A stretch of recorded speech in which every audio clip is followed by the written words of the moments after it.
That's not what Max says, Gabriel states emphatically. Max is 7 years old, Gabriel. I'm pretty sure I have more experience and education than he does. He's not always right. I'm arguing with an 8-year-old about my intellectual superiority over a 7-year-old. No one is right all the time, Mom, Gabriel reassures me with my own words, spoken over many a homework assignment, and adds the standard comforting pat to my arm. But Max usually is. I know very little about my son's latest idol beyond his outstanding ability to make a mess. Max is charming, his strawberry blonde hair, wide blue eyes, and a pointed elfin chin, creating a picture of innocence, up until he flashes a mischievous, freckle-framed grin. Gabriel will say only that he is really cool, and they spend their playdates in the basement away from prying maternal eyes.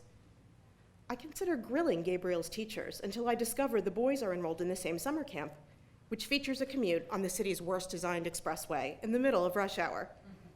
I am happy Gabriel will have a good friend at camp, but I am ecstatic that Max's family lives on our side of town, because that means we have a carpool. Next to less drive time, the best thing about carpool is the opportunity to gather information. The kids tend to forget there's a grown-up in the front seat. A quiet driver who listens carefully can learn all sorts of things about her child and his friends. And less than 5 minutes into our first car ride, I learned Max's freckles and wide eyes belie compassion and empathy well beyond his 7 years.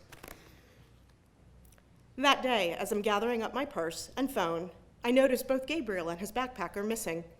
Seeing the open door out to the garage, I flip on the overhead light. My son is already buckled into his seat, backpack on the floor in front of him. When he sees me at the door, he flounces impatiently. "Come on, Mom, Max is waiting." "All right, big shot, let's hit the road." On cue, Gabriel chimes in, as has become our tradition. Pulling out of the garage, we sing together. "Hit the road, Jack, and don't you come back no more, no more, no more, no more. Hit the road, Jack, and don't you come back no more." Aretha Franklin can relax. Neither Gabriel nor I will be challenging her role as the Queen of Soul. "Hit the road, Jack, and don't you come back no more. Don't you come back no more. Don't you come back no more.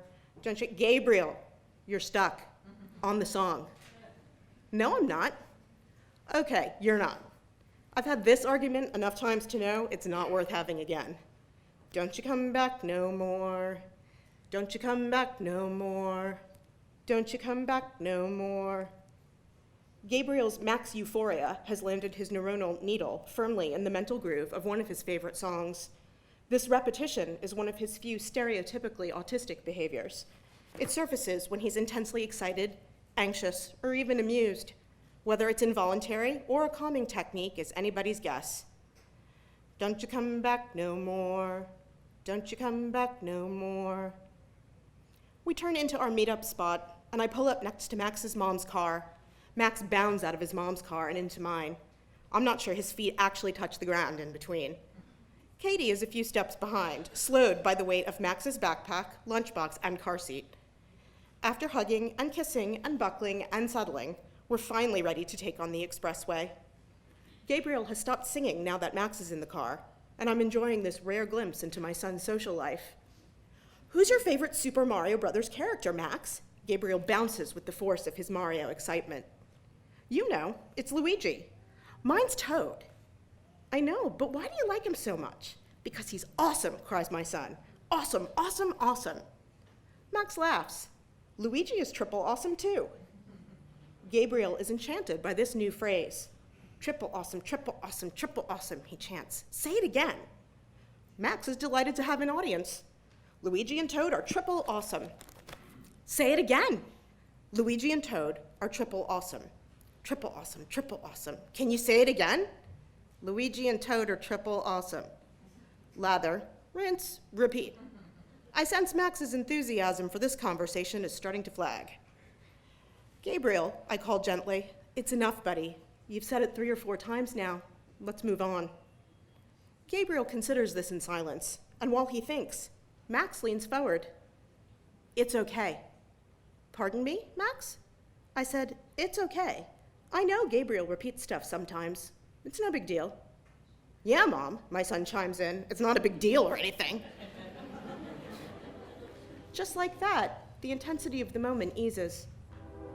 Thanks, Max, I reply. Gabriel is lucky to have a friend like you. I am, Gabriel agrees. Aw, well, I think Gabriel's pretty cool too. My son has no idea just how lucky he is. Instead of making fun of Gabriel or snapping at him, Max framed the repetition as something a little different, but not wrong or bad. The knowledge that different is okay is exactly what Gabriel will need to handle the inevitable peer intolerance of adolescence. And I realize this scabby-kneed mud magnet is the superior intellect in the car. Max wasn't reassuring Gabriel of that acceptance. He was talking to me because he knew I was the one who needed to hear it. With a friend like Max in Gabriel's life, I might worry a little less about my son getting teased. I might let myself hope for more for Gabriel than not being ostracized. One day, we might both be able to expect acceptance.